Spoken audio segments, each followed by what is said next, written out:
What's going on, everyone? Is another episode of Left Side Heavy, the podcast presented by Blue Wire. It's your boy Jevon LaFave.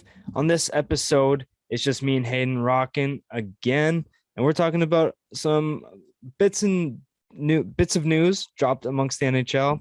You know, you got some big Canucks trending rumors. You got Boeser re-signing. You got a Horvat extension. Is it coming? Is it coming? Talks are heating up. Canucks hire a couple assistant coaches, and then other news amongst the league. History was made in the front office. Couple trades happened, couple signings happened. So it was a good episode, and it was a good house cleaning episode. You know, we picked up some scraps along the way, but not scraps in a bad way. You know what? I'm just gonna stop talking because I'm starting to make no sense. But yeah, it was a very fun episode. Me and Haydn it's me and Haydn on the episode. And if you're listening to this, but you want to watch it instead, head to the YouTube channel, Left Side Heavy, where you can watch all the full episodes. And if you're on anywhere you get your podcasts, leave a rating and review. It really helps grow the show. And yeah, here's me and Hayden on episode 108. Let's rock.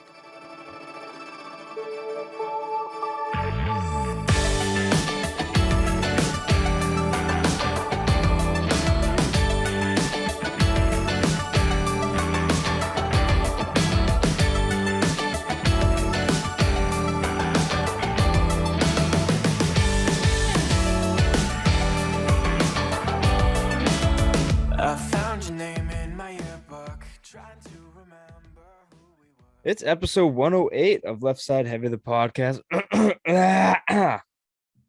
Presented by Blue Wire. It's your boy, Jevon LaFave. We got me and Haydn on the block right now. How's it going, buddy? How we feeling? Oh, fuck. Still has this sickness. It's just like I felt so good Saturday, and then I just had this feeling, and it's like, am I ever going to get over the sickness? I don't know.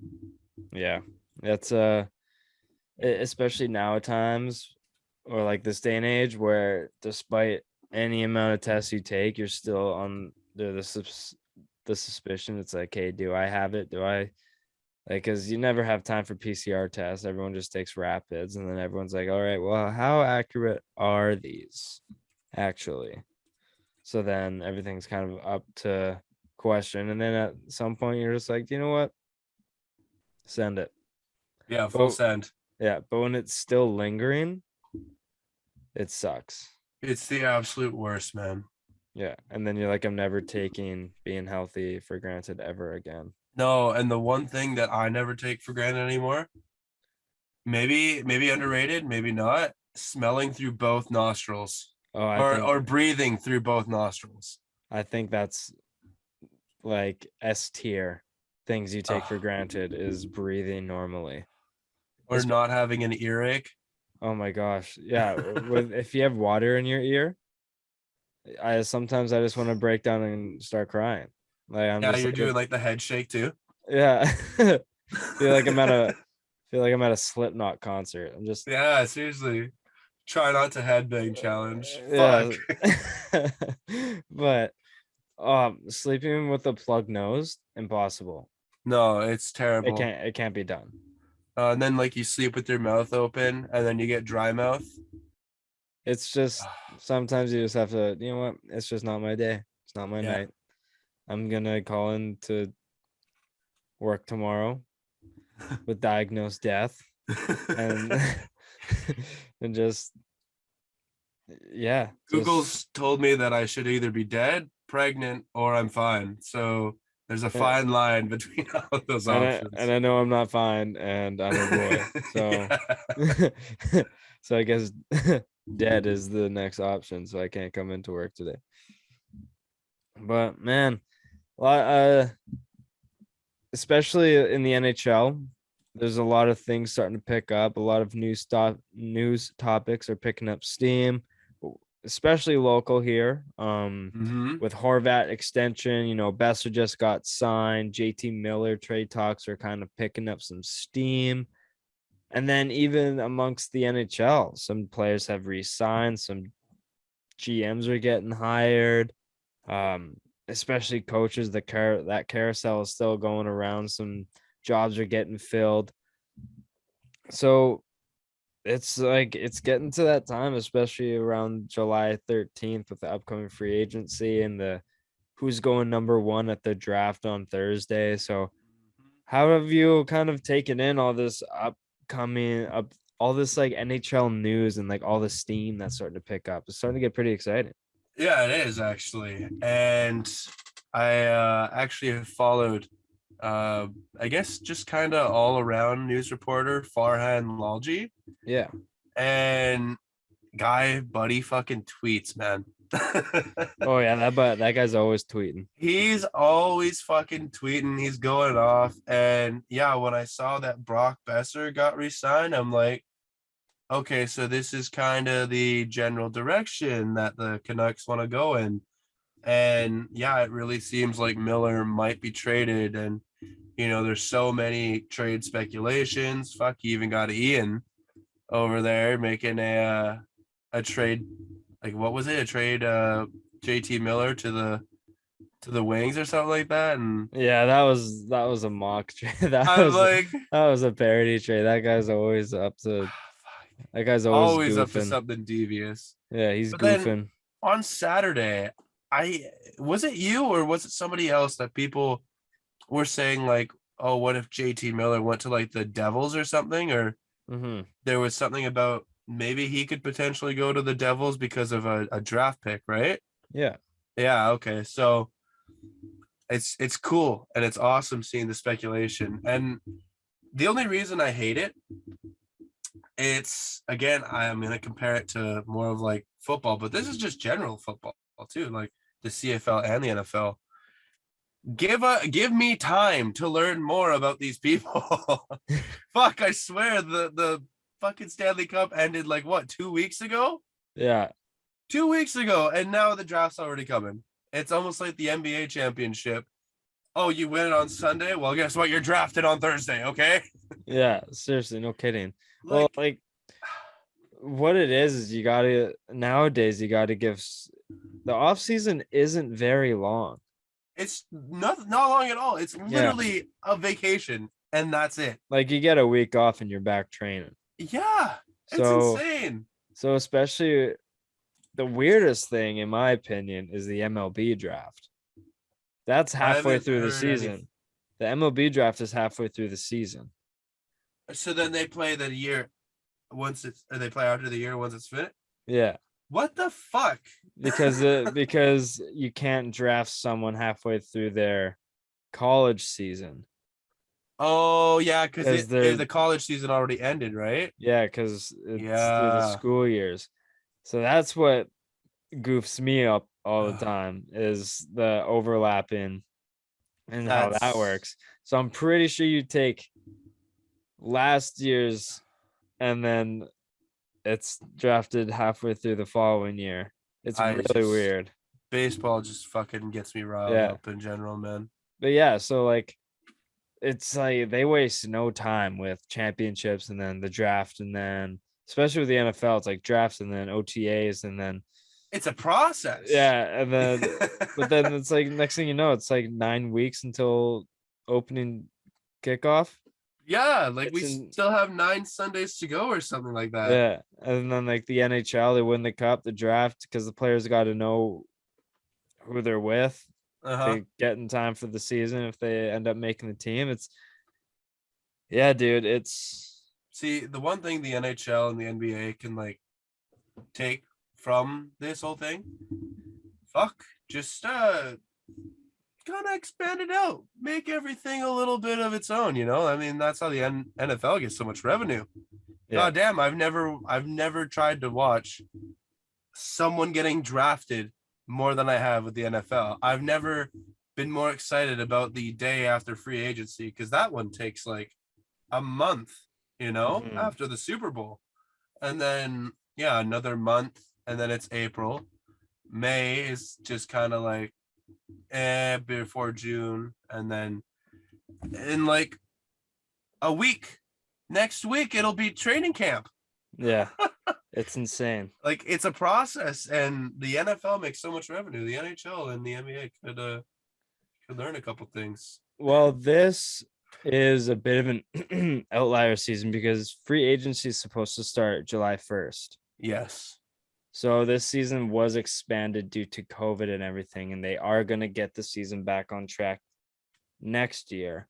Yeah. So the season usually ends the end of, or like halfway through June, Mm-hmm. not like the end of June. Not the end of June. Yeah. Yeah, so it's like June 11th is typically when the Stanley Cup final is, kind of thing, Mm-hmm. but not like June 28th. So it's like it's a bit of an outlier of a season. But why don't we get started into some Canucks talk? Hell yeah, man. Big news came out. Boeser signs a 3 by $6.65 million contract that comes out to a roughly just over $19 million total. Just under 20. That's the better term. Yeah. But what are your thoughts on this signing? Because it came out that they weren't close to a number on Thursday. Their arbitration date came out for Saturday, and then they signed on Friday. So they weren't far. They weren't close. They weren't close on Thursday, and then signed the following day because they had their arbitration date set for Saturday. So then they're like, all right, we don't want to do that. So here's a number, and then they signed a 3-year deal. So what are your thoughts on that?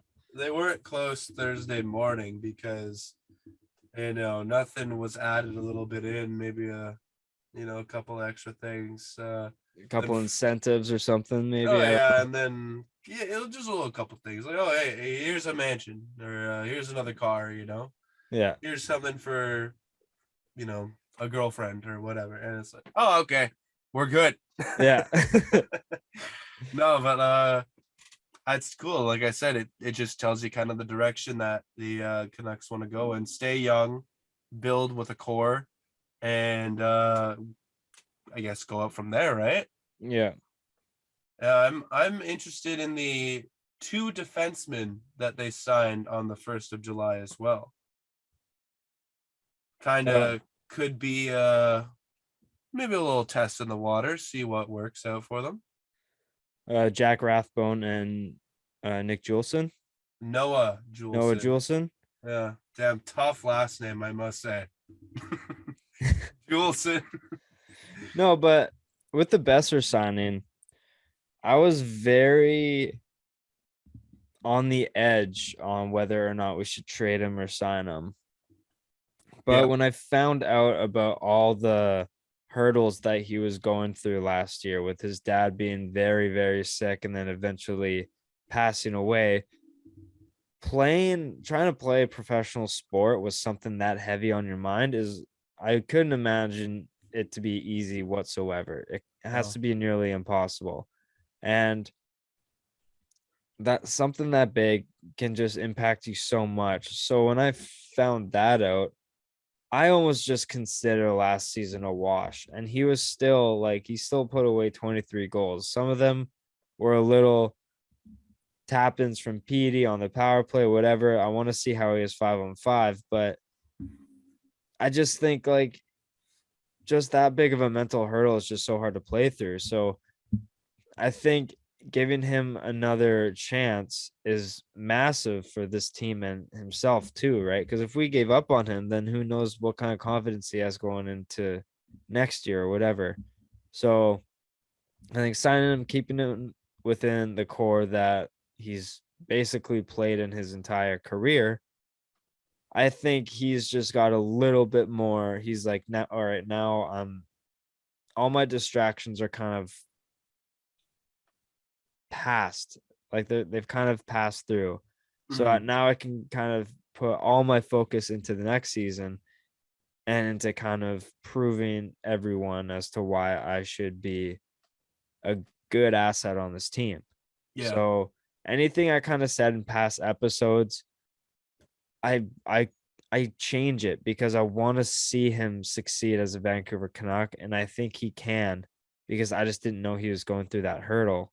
So I'm going to bet whatever the over is for Brock Boeser's goals next year, because I think he's just going to be ready to play, and I think he's gonna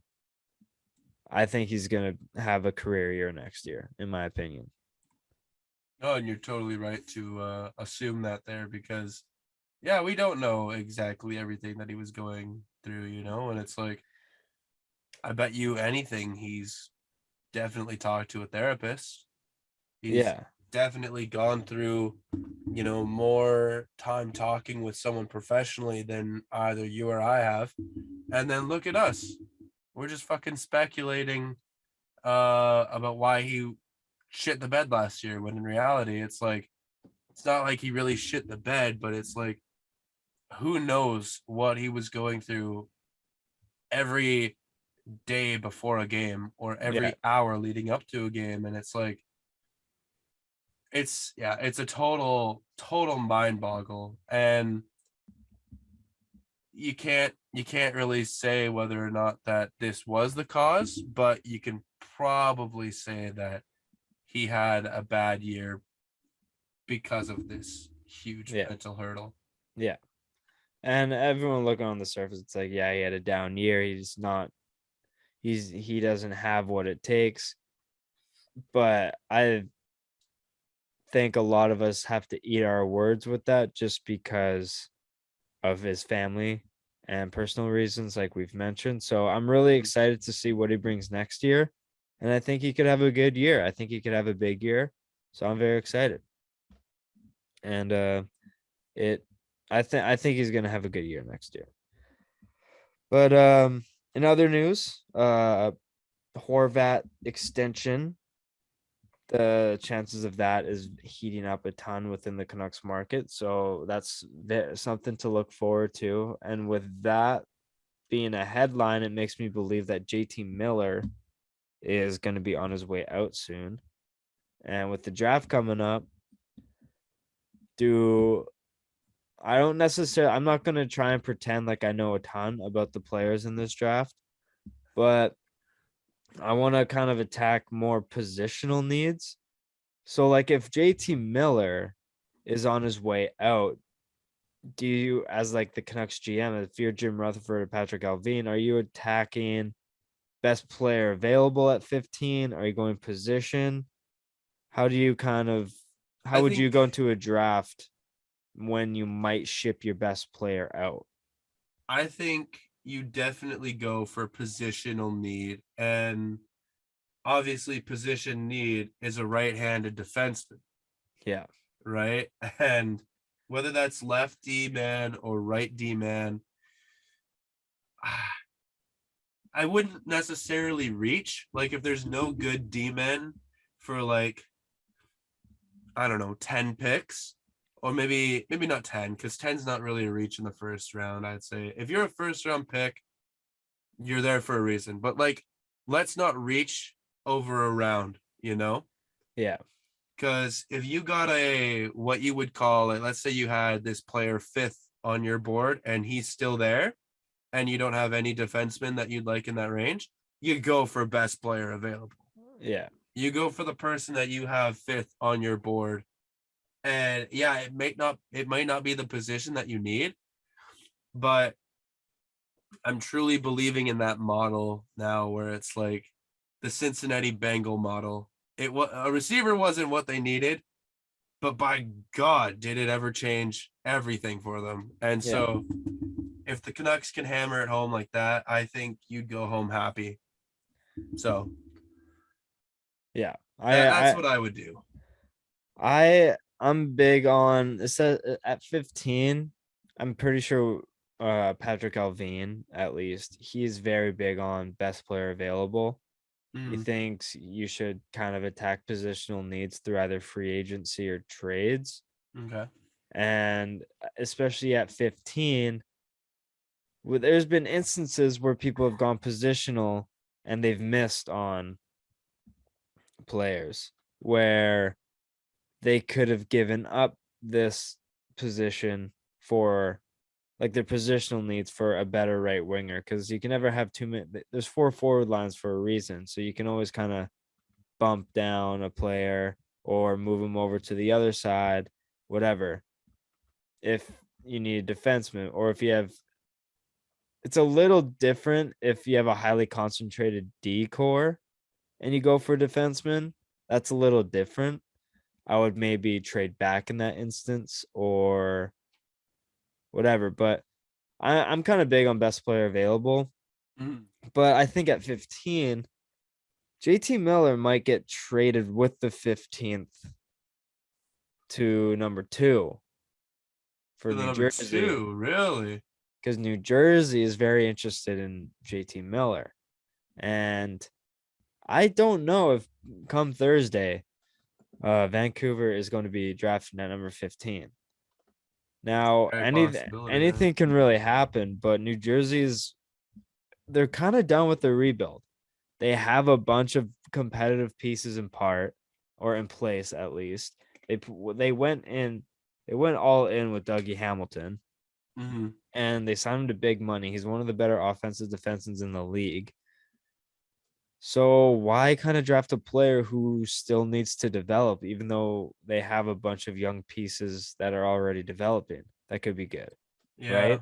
So with them, I kind of see them drafting a player like JT Miller who can kind of bring it all, but it's just a little too expensive for Vancouver. Mm-hmm. So with a few extra pieces and the two main ones being the number 2 overall pick and JT Miller, it could be very interesting come Thursday. No, So, definitely. but if I were the Canucks, I would, same with you. I mean, like, it's no secret that a right shot defenseman is a hot commodity for any team in the league. Like, every team is looking for a number 1 right shot defenseman. Mm-hmm. So obviously the Canucks are going to be looking that direction, but I think the Canucks need a very meat and potatoes type player or a strong centerman, because Pedersen's kind of um he kind of is better utilized on the wing, Mm-hmm. or at least like he can kind of play anywhere, but when he was put on the wing with JT Miller, I think that was utilized very well. So I think if we have like a stronger meat and potatoes Grittier. meat and potatoes type centerman, maybe you can throw Horvat up at 1C or kind of thing. But I'm very excited to see what happens. But that Kuzmenko signing really helps deepen our forward depth. No, definitely. So I honestly don't know what direction the Canucks are going to go. So that's kind of why I'm very excited, because we're kind of in the mix with it's our first draft with a competent management group. So I'm very excited to see what happens. But no, we'll see. We'll kind of see how that goes. But around the league, um, or at least no, still have a few more. Canucks hire Mike Yeo, veteran coach, former coach of St. Louis. I believe he coached from Minnesota. He was the former assistant coach with Philly, and they hire him as assistant coach and former head coach for farm team Abby Canucks, Trent Cole. And then we hired Jeremy Colleton, former head coach of the Chicago Blackhawks, to coach our Abby Canucks. So it's going to be very, those are interesting hires. I don't know if I necessarily agree with the Mike Yo one, because he's done nothing but fucking be a suitcase as a coach. And I don't know if he's really the answer as an AC. But my thing is almost as a security blanket in case we don't bring Bruce back next year. Oh, yeah. Okay. I see what you mean. Yeah. Because Bruce is on a option year, right? Yes. So if he doesn't come back, then you have at least an interim in place just in case you can't find a head coach for next year. Yeah. No, I get what you mean. That's a smart play. Kind Do of.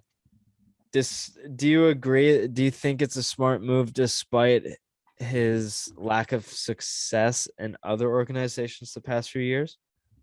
I mean, when you get so specific, obviously it doesn't sound like a good idea, right? But I mean, he is learning basically as like the right hand man. Yeah. And I think as an interim head coach, maybe that just kind of defines as where the Canucks are right now, or if they had to go with an interim head coach. So I don't think you'd be worried about it either way, because regardless, after a season, he's probably out of there, right? Like, he's not going to be there for the foreseeable future, especially if he isn't the hot commodity, which he definitely is not because of his lack of success. So you kind of have to just go with the flow, I guess.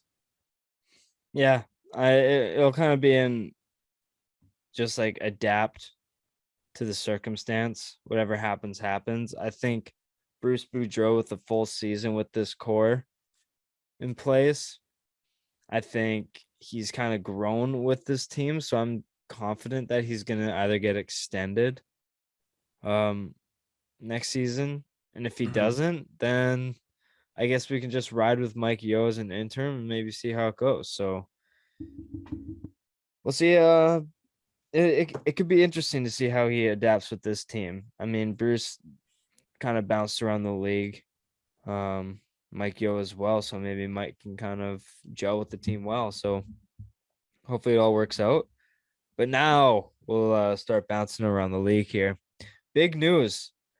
Just announced today. Mike Grier is hired as the general manager of San Jose. He was formerly the director or sports advisor. How did they phrase it? I forget again.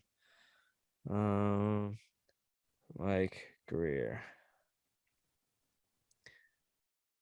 Uh, do, do, do, do, do. I forget. This is all you, by the way, right now. Yeah, no, I forgot what his former job title was, but he was um yeah, he was with the New York Rangers organization for quite a long time. I believe 14 years as the director of sports or something like that. I forget the exact um job title, but he's the first black general manager in NHL history. So it's really cool to see the NHL this is a very monumental moment in NHL history. So it's very cool to see it happen. No, definitely. It's obviously shows that the league is progressing, which all you gotta say, like everyone's gonna say, like, oh, this should have happened sooner, right? But it's like it's gonna come with time. And the fact that it has started is a great sign for everyone, because yeah, maybe it should have happened sooner, but the fact that it is happening just shows that there will be uh now an even bigger black influence in the sport of hockey, which is awesome. It's great to see, because obviously it's it's not a secret, black people, or African Americans, I should say, are very, very good at sports. And it's going to be awesome to see, hopefully, a more influx of African Americans, African Canadians, or just any Yeah. sort of African come into the league and just show what he can do. No, So, yeah, uh, exactly. a GM being hired, obviously, a black GM being hired, very good for the league. Yeah. And he's not just from what I've heard, he's not just like the token black GM that's hired. Like apparently he has a lot of knowledge. His dad um was a general manager in the NFL or a hockey or an executive in the NHL for a very long time. His brother is the general manager for the Miami Dolphins. So Yeah, yeah, yeah. so it's no secret that this guy's going to know what he's doing. And he was the hockey operations advisor for the Rangers. And he also played 14 years in the league too. So anytime you get a former player with ties to people who know what the hell they're doing in a professional sports or professional sports organization. This guy has credentials to like at least be given a chance. It's not just you found a random black guy on the street and was like, "Hey, do you want to be our GM?" Like, no, this you got to have the credentials to be able to know what you're doing, and this guy deserves a chance, right? 100%. So, and everyone is complaining about um the recycling of coaches amongst the NHL. Like, let's get some new blood in here behind the bench. Let's get some new blood up in the box office controlling a team. And this is a really cool moment. And uh a long search for San Jose turned into hopefully a huge W. And I hope the team has success going forward. Not too much success because they're in the same division as Vancouver. But no, it was very cool seeing the first black GM hired in NHL history. Very cool.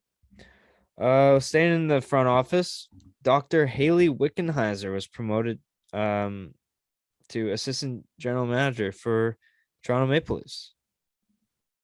So that was really cool. Nice. Going behind the bench now. Former Vancouver Canucks assistant assistant coach and former Dallas Stars head coach Rick Bowness was hired as the new Jets head coach. Former Dallas Stars head coach before Rick Bowness, he took some time off for personal reasons. He I think he went into the assistance program within the NHL to get help with I believe he admitted to like alcoholism and stuff, so he wanted to get himself sorted out because he felt he wasn't putting the people around him in the best position, the most comfortable position, so he stepped down to get himself better. He then took an assistant coach job. I forget what team, but he is now back behind the bench as the main guy for the Boston Bruins. So I'm happy to see Jim Montgomery back on his feet and in a good place that he's back to doing what he's good enough to be doing, being a head coach. And then former assistant coach for Tampa Bay Lightning, also back-to-back Stanley Cup champion, Derek Lalonde, was hired for Detroit. A good young up and coming roster, a new assistant coach getting a chance behind the bench as the main boss. Do you have anything to add for any of these? Any personal opinions on any of them? Honestly, on any of them, none of them really kind of jumped out to me, if I'll be honest. But I mean, it's it's cool to see obviously someone coming back after an addiction like that, and for him to go right back into coaching, after a little break is a pretty remarkable story. So yeah, no, the Jets got off pretty good. But yeah, no, nothing really that kind of jumped out at me, at least from my standpoint. Yeah, he was Jim Montgomery was the assistant coach for St. Louis for 2 years. And yeah, I think it was a very good hire for Boston after losing Bruce Cassidy. Because Yeah. Jim Montgomery, he coached like he was a good coach for Dallas. He took them to the Stanley Cup final against Tampa. Um no, no, it was the year after.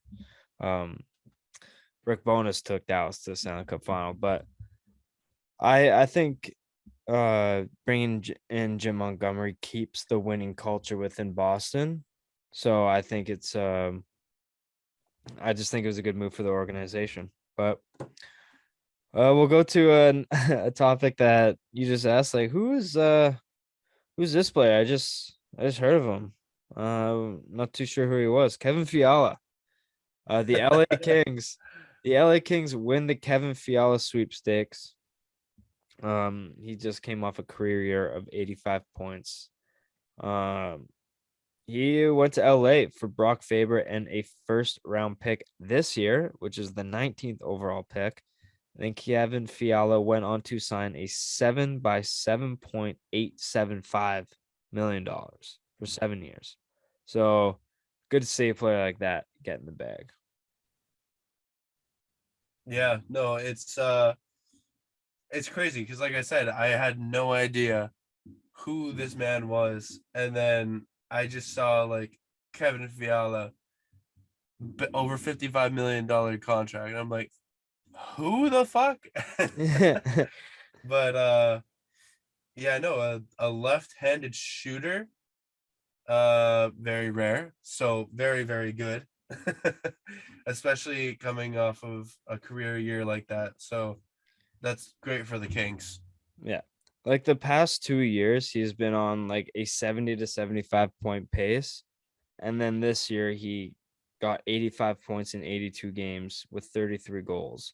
So this guy has been nothing but like reliable the past few years for a good young Minnesota team. And this is the exact type of player that LA needed. They're starting to kind of be in the same level as New Jersey, where they're starting to get out of that rebuild and they need some big time scoring because they took Edmonton to 7 games. So they belonged in the position they were in. A lot of people had them as a little sneaky team that can compete. And adding a good young scorer like Fiala can really take him to new levels. So this can almost put him in once again the top 3 in the Pacific because the Pacific is starting to look a little top heavy where Vegas is kind of on, especially on at least on paper, they're kind of sitting atop everyone else, and then everyone's kind of it's the battle of mediocrity almost. Right? Yeah. Or like they're the small fish in a big pond, right? So I think this is a big acquisition for LA to put them above um, the remaining teams in the Pacific Division. So I thought it was a great move by LA, and it seemed that his wife or girlfriend seemed very ecstatic about going from cold, frozen Minnesota to nice sunny LA. Oh yeah. No, So I think some people would be pretty excited about doing that. yeah, I think like her Instagram caption wasn't like in all caps. It was like LA, here we come. Oh But boy. you could just hear the excitement behind those letters because you just know that's exactly the place you wanted to go. Oh yeah, no, definitely. There's not Yeah. many a lot of places that you'd rather go than LA. Yeah. But another trade, Ryan McDonough traded to Nashville for Philippe Myers and for Mismash. I forget his first name, but they're off to Tampa. Ryan McDonough has 4 years, six and a half, $6.75 million annual average. I think this is a good trade for Nashville because they get a good, solid top 4 defenseman who can bring toughness and add a security blanket above before or over UC Saros while Mhm. still being competitive. And I mean, they need to sign their leading goal scorer, but what are your thoughts on Nashville acquiring a good top 4 defenseman who can kind of just be the big body tough guy for them? Well, hopefully this kind of leads Nashville in the better direction. Obviously getting swept by Swept. swept. Yeah, swept is not a word. Obviously Sweet. getting swept by Colorado is kind of like a kick in the teeth, but I mean, hey, they got down a solid defenseman in McDonough. And yeah, like you said, they need to re-sign the leading goal scorer. But I mean, this is a good move. This is a Yeah. solid move. You can't go wrong with having a top 4 defenseman. You know, maybe arguably top 10 if, you know, people have a bias here or whatnot. But yeah, no, this is good for Nashville. Well, top four as in within the lineup. I think he's not necessarily like maybe top like 25 defenseman, but within the lineup he can play like in the second pairing. So like Okay. yeah. So like you'd have like Roman Yossi, and maybe Dante Fabro, and then maybe you throw McDonough and Ekholm. Like Ryan McDonough is a good, solid defenseman to have who can hit, block shots, give the tough minutes. Because he's like 33 years old, but he can play. He can give you like 23 minutes of ice time a night.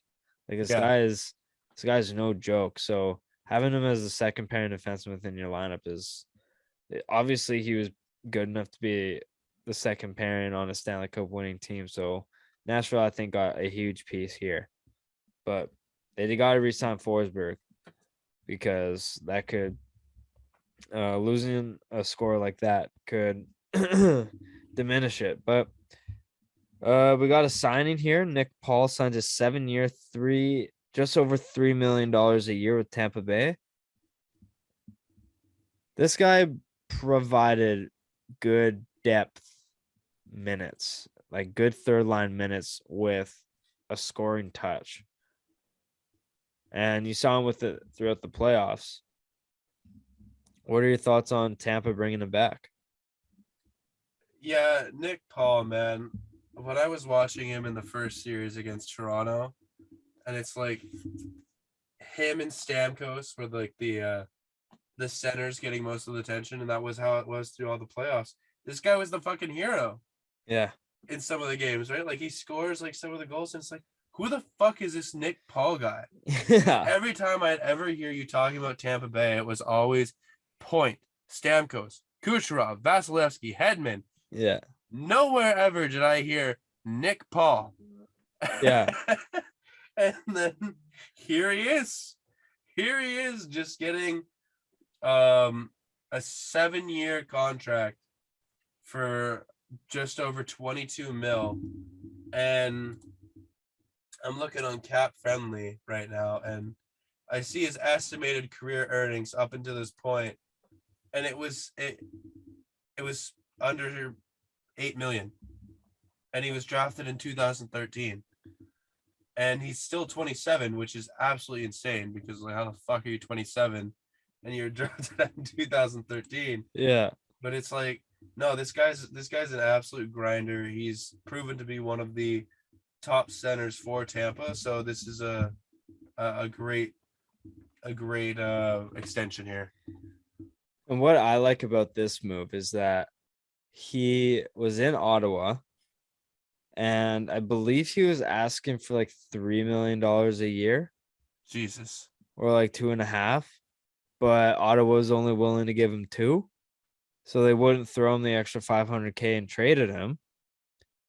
And I think it was like a 1-for-1 with Tampa for Matthew Joseph, who was just giving them not basically the same minutes of Nick Paul, but not really doing anything with it. And then Nick Paul goes on to be a vital piece for Tampa in the playoff run.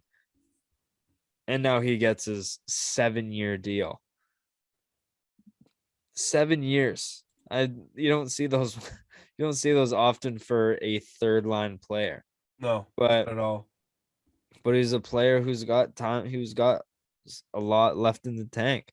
And he proved that he can be an important piece for a team who wants to win a cup. And Tampa is nowhere near done. They still got a young goal in Vasilevsky, and they got Kucherov, Stamkos, Point, Hedman.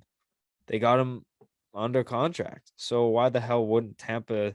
They're nowhere near done competing.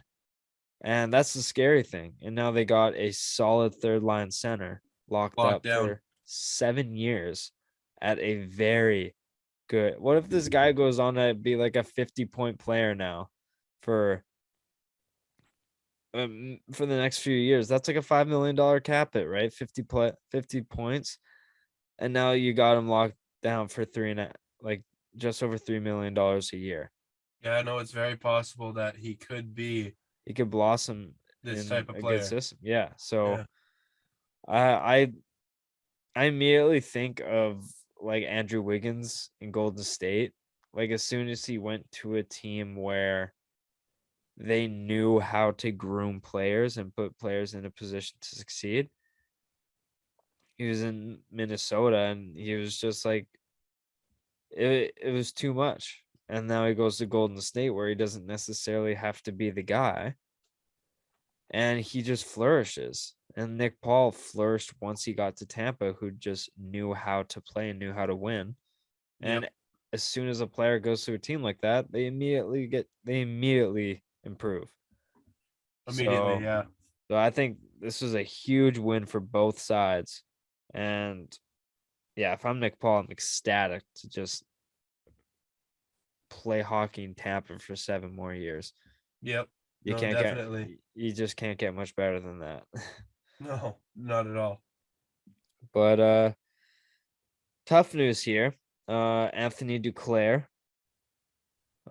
tore his Achilles tendon and is going to be out for Jesus. around probably 6 to 8 months and probably be back just after the All-Star break, That's just after fucked. Christmas, maybe.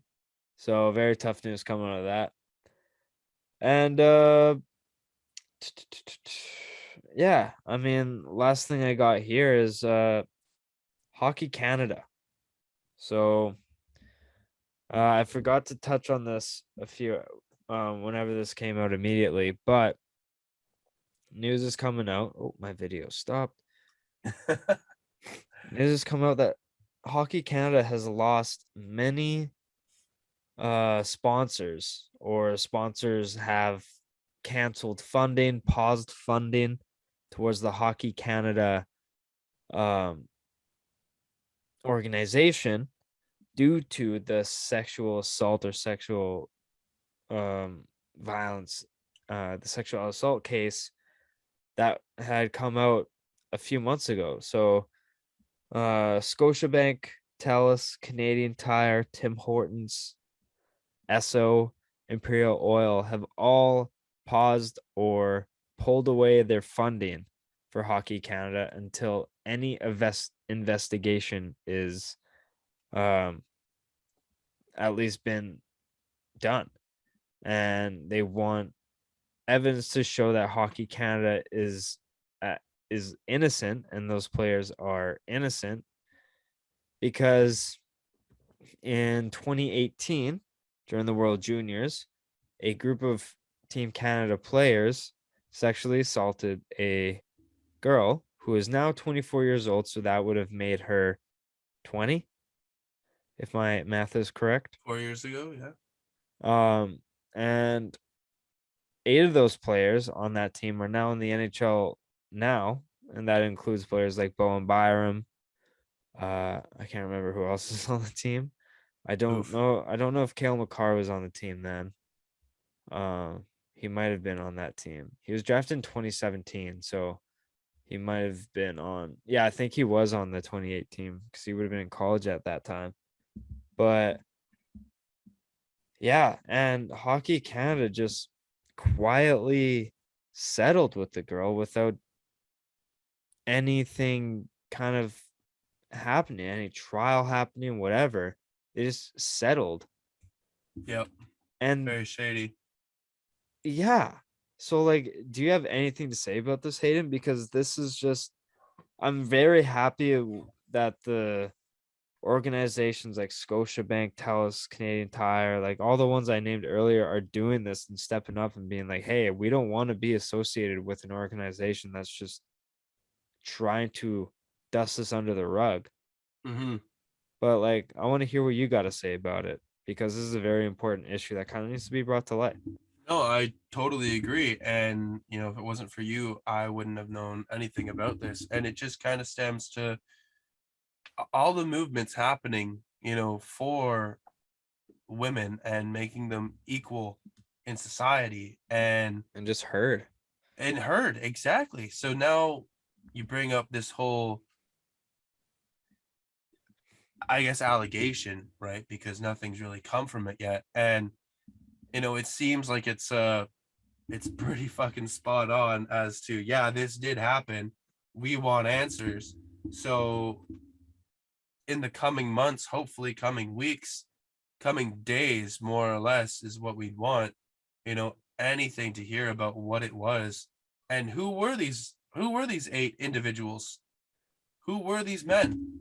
And let's get them sat up on a fucking podium and let's question them because it's terrible. Absolutely terrible.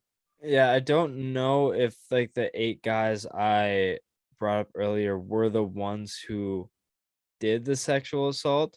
I just know 8 players from the team are now in the NHL, but I don't know if any of the players have been Oh, I see. identified. It said players from that team sexually assaulted this girl, and 8 players from that team are in the NHL today.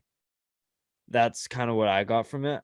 I'm not too sure if anything has been confirmed on whether or not what players were. Well, then let's just bring up the men that were involved.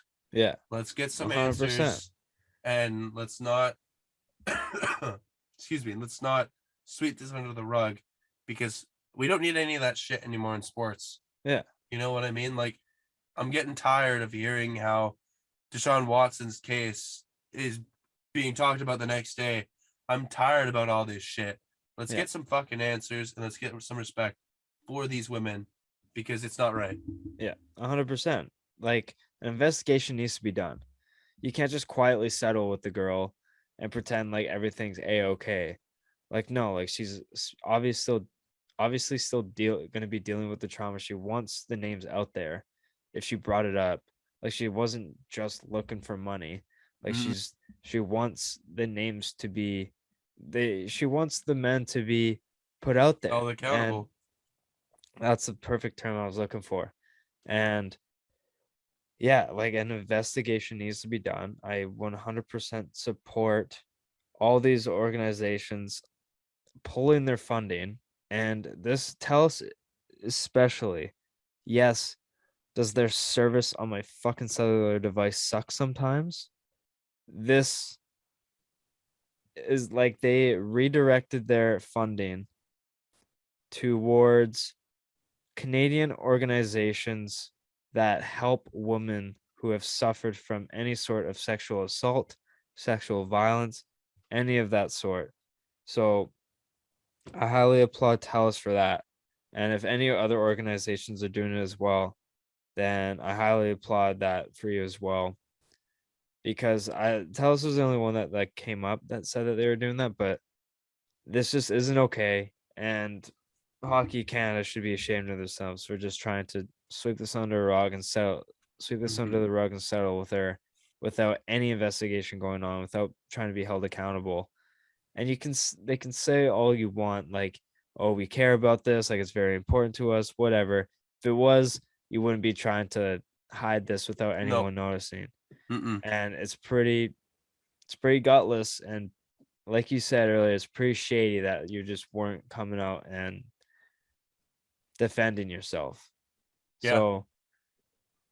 So I hope that anyone hearing this who have suffered from sexual assault, any sort of sexual violence, that you deserve to be heard, just like this Hockey Canada situation, because it's pretty fucked. So It is. yeah, I thought I wanted to hear your opinion on it.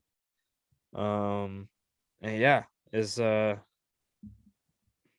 last words about it? It's actually, you know, it's actually a thing, considering that it wasn't just the guys that were kind of doing this. It was an actual organization that was doing this. So Yeah, like they know. like the guys didn't settle, the organization No, settled. yeah, exactly. So that's how you Yeah, know that this is actually a big thing. yeah, And yeah, all the power to her. I hope she gets the justice that she deserves, regardless of who it is. And whoever it is, they should be ashamed of themselves. yeah. I 100% agree with you, brother. 100% agree. All right. That's kind of all the news and headlines I got here. Um, there's gonna be a lot more coming in the next couple weeks. I'm gonna have um obviously me and Hayden are gonna be back with one, maybe two guests next week to talk about the NHL draft, and maybe a little free agency preview. And then we want to talk about some NBA free agency as well, because that is a freaking Eating that up. that's like a reality show on its own. But me and Hayden are gonna play a little game here. Now, if you're not living under a like Patrick's Rock, you've probably heard of the she's a 10 or she's a blank game. And that's exactly what we're going to do here.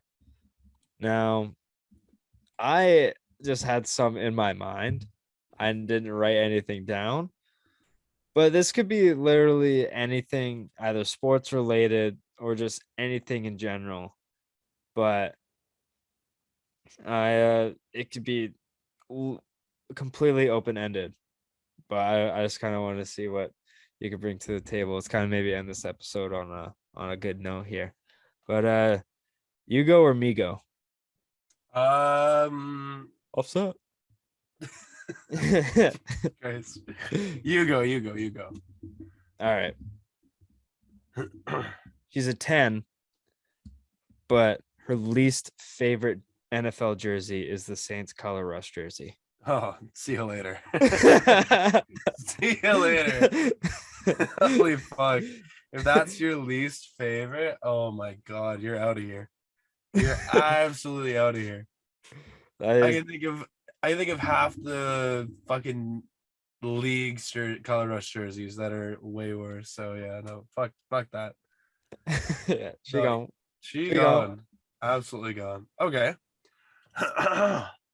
Your team is a 10, but they never win a championship.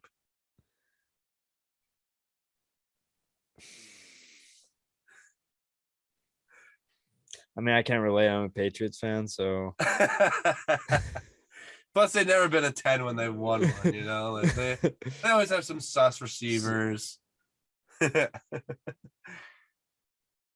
They're 7. They're 7? Okay. Yeah, fair enough. You know, because 7's like the new average, right? Like I'd say like 5's in the middle, but 7's like, I don't know, man. I'd say 4. 4 is about an average, maybe even 2. 2 might be average. 7's way too much. What am I saying? Yeah, no, 7. That's way too much, man. That's more than I do. Who needs to be a 7, right? Like, not me, not this guy. Yeah, no, not at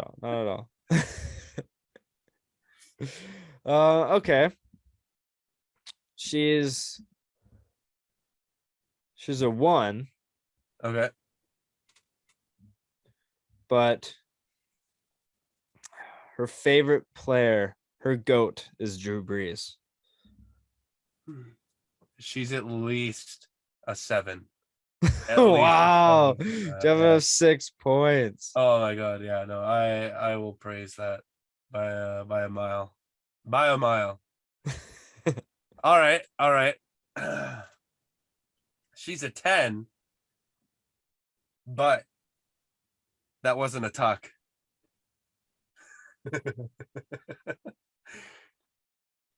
She doesn't think it was a tuck. That was a fumble for her. She's a 6. A 6, okay. It was close. Yeah. It was close. even Brady came out and said it was a fumble. Yeah, it was a fumble. The Charles Woodson. Yeah, and that was so funny. There's like Raiders fans in the comments are like, "No, Brady, don't do this to me. I was just getting over it." Yeah, not now. Come on. Yeah. Oh god, that's so funny. Okay. Oh, what can you relate to this? She's a 10, but her favorite player is Brad Marchand. Ooh. I know Brad Marchand isn't really like, but he is Canadian. The face licking rat. Oh yeah, no, he doesn't look good. She's a 10, you said? Yeah. It's pretty. She's a 7. She's a 7. Come on. Wrong answer, bud. No, not Wrong at all. answer. Hey, he's Canadian. You got to give him at least like 2 or 3 extra points for that. So if he was American, 4. Nah, he's a 4 in that. He's a 2 with the Canadian points. Oh my goodness. Jesus my Christ. Yeah, I know you don't really like Brad Marchand. Who does? Probably Boston fans. Yeah. Yeah, maybe. Yeah, maybe. Maybe. All right.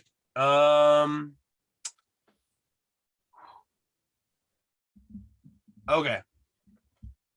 She's an 8, but she's never watched sports in her life.